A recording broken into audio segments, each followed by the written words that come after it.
আসসালামু আলাইকুম। আজকের বাংলা আলাপে স্বাগত। আমাদের আজকের আলাপের বিষয় জগদীশ গুপ্ত রচিত গল্প গ্রন্থ বিনোদিনী এর একটি গল্প। আমাদের আজকের গল্পের নাম পল্লী শ্মশান। পল্লী শ্মশান, পল্লী মানে গ্রাম, শ্মশান মানে যেখানে হিন্দু ধর্মের অনুসারীরা তাদের সৎকার কর্ম করে থাকে, দেহকে পুড়িয়ে থাকে। পল্লী শ্মশান এই গল্পের মধ্যে চরিত্র হচ্ছে বসন্ত। বসন্ত নামের একজন চরিত্র, যে 3 বছর হলো পল্লী গ্রাম ছেড়ে শহরাঞ্চলে বসবাস শুরু করেছে।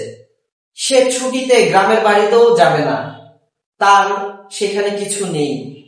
কেন নেই, কিভাবে সেখান থেকে তারা চলে আসলো? বসন্ত এর গ্রামটা যে জায়গায় ছিল, সেই গ্রামের দক্ষিণে এবং পশ্চিমে মুসলমান ছিল এবং পূর্বে ছিল নদী, আর উত্তরে ছিল এই বসন্ত এদের ভিটে বাড়ি। বসন্ত ব্রাহ্মণ পরিবারের সন্তান।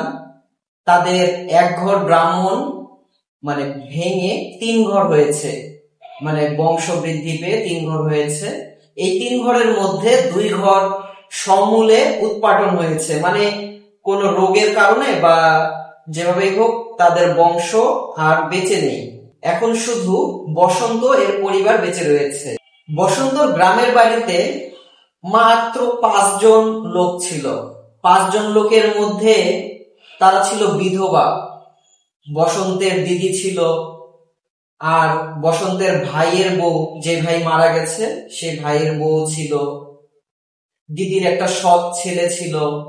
আরেকজন ছিল, তার নাম হচ্ছে রামগতি, যিনি বিপত্নী, তার স্ত্রী মারা গেছে এবং তিনি খোড়া এবং তার এক হাত অচল, মানে তিনি কোনো কাজ করতে পারেন না।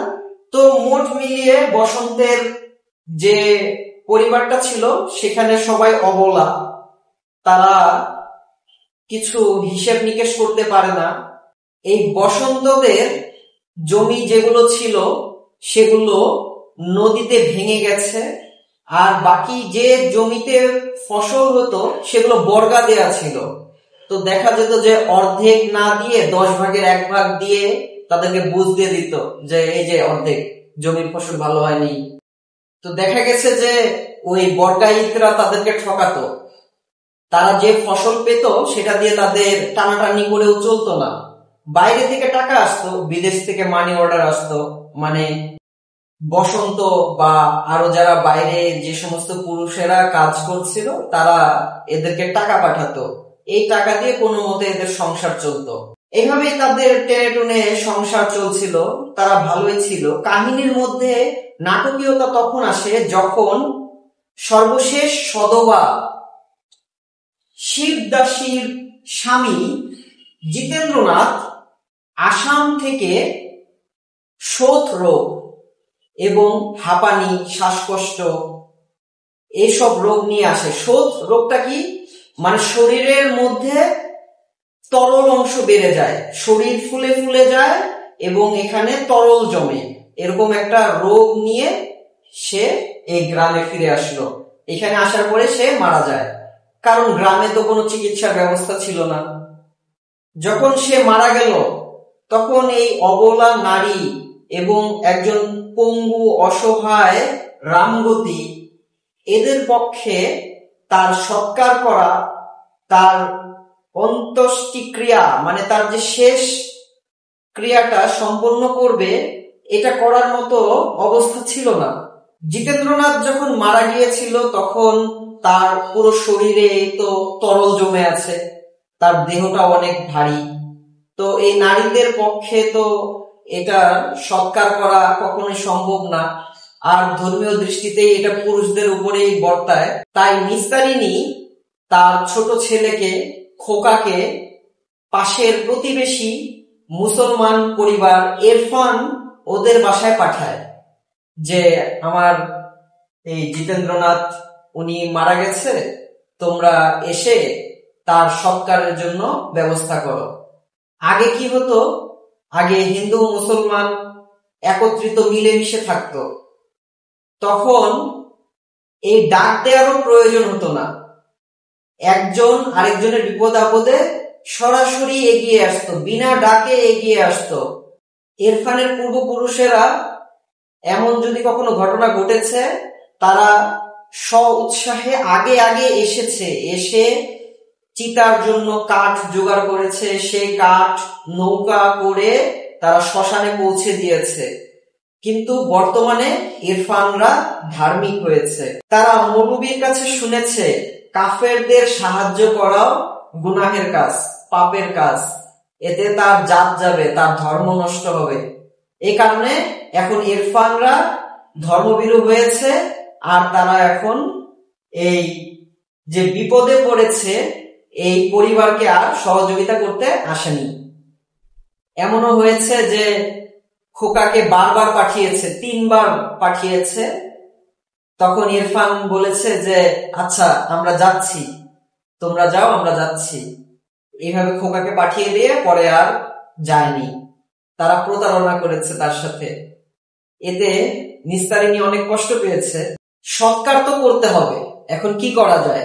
এই জন্য নিস্তারিণী তার খোকাকে বিনোদপুর নামক এক জায়গায় পাঠিয়ে দেয় যে যাও, আমাদের জ্ঞাতি যারা আছে, আমাদের জাতের যারা আছে, এমন কাউকে নিয়ে এসো। খোকা গিয়ে 3 জন লোক নিয়ে আসে।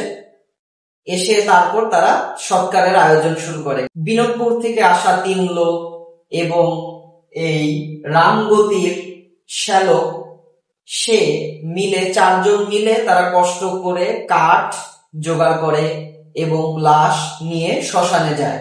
চিতা সাজাতে সাজাতে তাদের সন্ধ্যা হয়ে যায়। যখন তারা চিতায় আগুন দেয় তখন বিপত্তি ঘটে।